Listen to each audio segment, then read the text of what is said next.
Oh, I think there's two different things there. So starting your career in a trade, make sure it's what you want. Definitely make sure it's what you want, because as modern as things have become and as much policy and procedure and legislation that's been put around to protect women, there is still that element of bias in the community.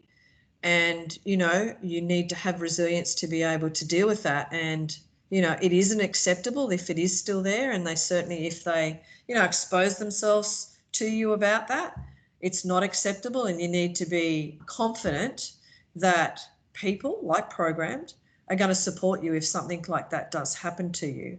But, you know, be resilient, make sure it's what you want, and kick on with it. Because, like, seriously, there is nothing better for me than being able to build something and stand back and go, oh, I did that, you know, oh, I did that, you know, that kind of stuff. So the rewards are, you know, inevitable. And then within the trade, there is room to grow. You know, like I was supervising building sites within 12 months of finishing my apprenticeship, you know, so, you know, if you apply, it's like everything. If you apply yourself and people can see that you're good at what you do, you don't have to put your hand up. They'll come to you.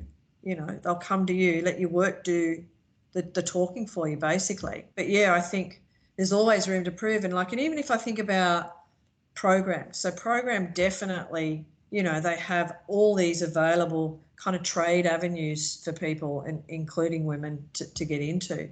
But it doesn't mean you have to be the chippy that turns up on site and constructs, you know, the frame for the house every day.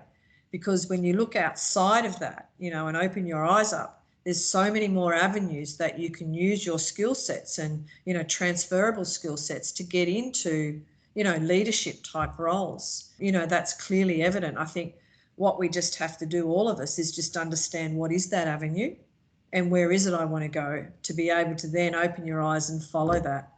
So I think, you know, starting out, definitely be resilient and remember that there are people around you that will support you when you come across those, you know, now anomalies. But certainly if you want to kind of expand on that, you need to decide where it is you want to go and look outside of your, you know, look outside of your box and, you know, have a look a little bit broader. Don't ever be afraid either, is the advice I'd give them, to ask as many questions as you can, because no question, that old adage about no question is a stupid question, it is completely true. You know, people hopefully will be honest with you and provide you with the answers that you need, but also look for a good mentor. You know, I found through my career, you know, probably more so in justice, that over the time, I really looked for good mentors to be able to, I always knew, you know, my goal in prison was always to run my own prison one day. You know, I set that goal pretty early, you know, but then I had to work out, how do I achieve to get that? You know, what do I need to do to get that? Not only from the, you know, the working side of things, but also that, you know, to run your own prison, you need to be a leader, you know. So then what kind of leader am I going to be? What kind of leader do I want to be? And quite often people pick a mentor that is probably not a really good leader, you know, especially don't have people skills, you know, those really good people skills, you know.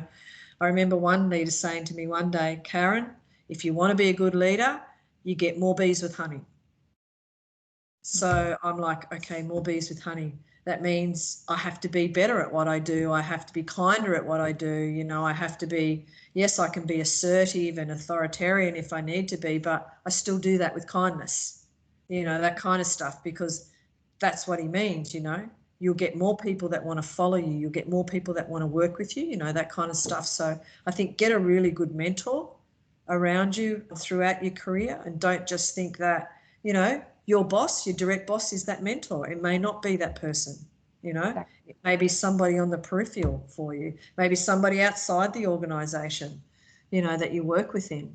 So I think, yeah, those few things I think is important for somebody starting out in a career of any description, really.